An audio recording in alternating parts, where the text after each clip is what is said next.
Hey guys, my name is Mackenzie and welcome to my YouTube channel.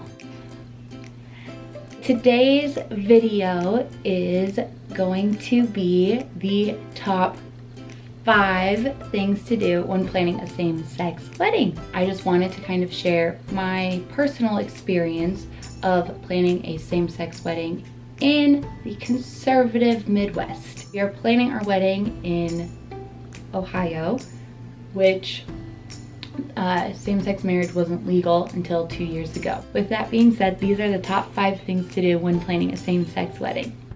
First thing to do would be to make sure that your vendors know that it's a same-sex wedding. If your vendors aren't aware that it's a same-sex wedding, it can make the whole process really uncomfortable. It'll make your life so much easier just being upfront and knowing exactly if your vendors are okay with it, and that way they're prepared for it as well. Just overall, make sure the communication with your vendor is very clear.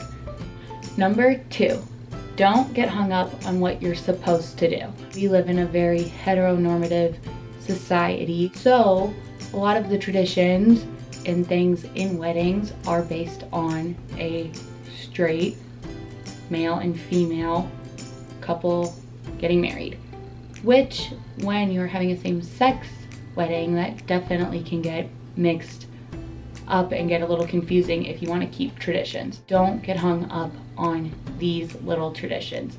Be creative, pull things that you like from certain traditions and put your own spin on it. The great thing about this wedding is it's a non-traditional wedding anyway, so traditions aren't technically needed or required or anything. So don't worry or stress about what you're supposed to do. You definitely should just focus on more of what you want to do. Number 3 is have fun.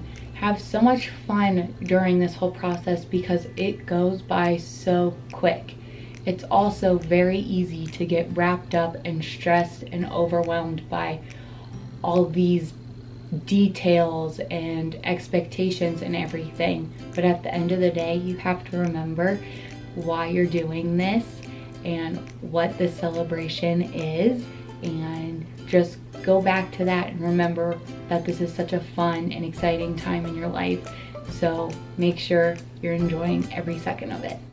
Number 4, make it a personal reflection of you and your love. It's so easy to get swept up in traditional things or what other people want, or even get swept up in Pinterest and try and make the Pinterest perfect wedding.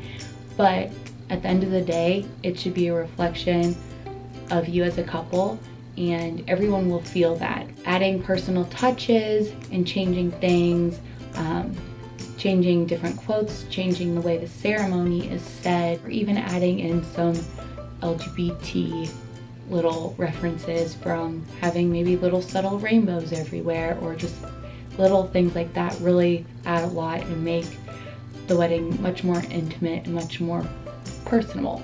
Number 5 is only surround yourself with people that love you and support you on your wedding day. Now this can get a little tricky, and I know it has happened to many couples and everything, where certain friends or family or parents or siblings or anybody is not supportive of a same-sex marriage, which is unfortunate, but it does happen. There isn't a rule book on who you have to invite or who you should invite. This is completely up to you. It's okay to not invite those people. It is okay to not have those people there simply because they don't support you and they don't support your love. It can be tricky and it can be hard, but at the end of the day, you will be so much happier knowing that you are only surrounded by people that love and support you. If you like this video, please give it a thumbs up and subscribe down below. And thanks for watching, and I'll see you next time. Bye. I feel like weird jazz hands. Blah, blah, blah, blah, blah, blah.